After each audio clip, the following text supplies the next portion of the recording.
The air crackled with anticipation. A sea of faces expectant, hopeful filled the square.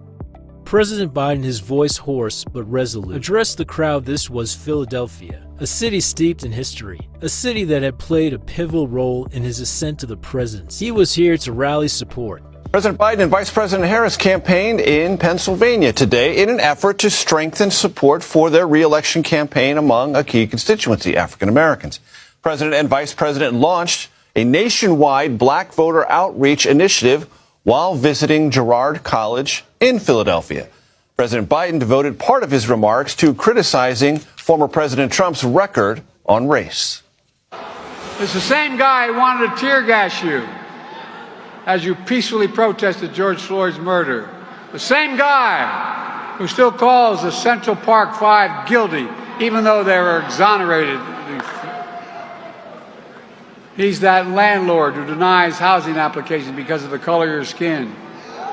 He's that guy who won't say Black Lives Matter and invokes neo-Nazi Third Reich terms.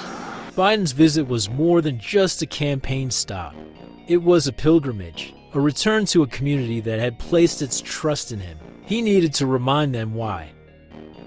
A year etched in the minds of many black voters had played a pivotal role, their voices rising in unison to usher in a new era.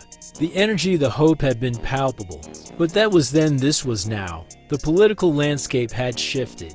The initial euphoria of victory had given way to the sobering realities of governance. The challenges were immense, the solutions elusive, and somewhere along the way, the narrative had changed. Doubts had crept in.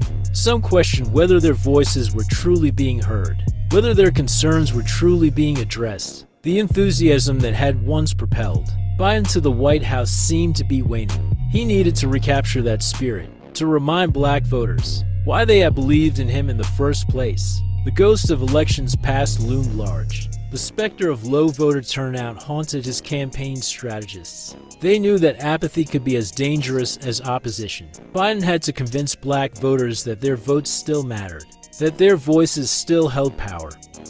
Because black Americans voted, Kamala and I are President and Vice President of the United States because of you.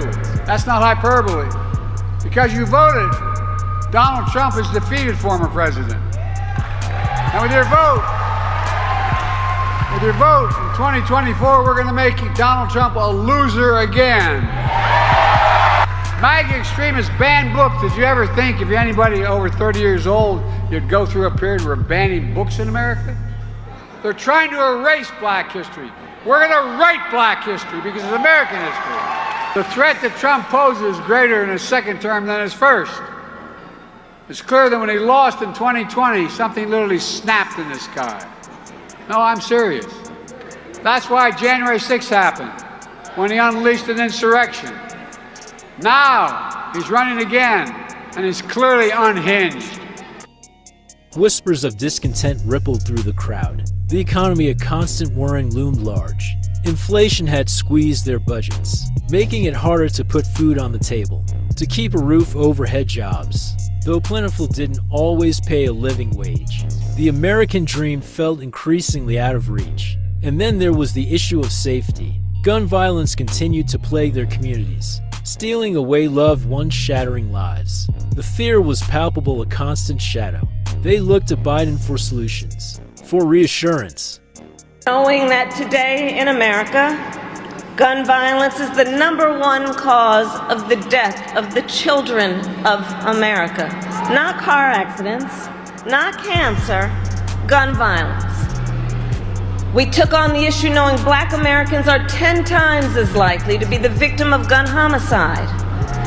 And I'll tell you, I have personally held too many hands of mothers and fathers as I attempted to comfort them after their child was killed by gun violence. So to address this crisis, under the President's leadership, we passed the first major gun safety law in nearly 30 years.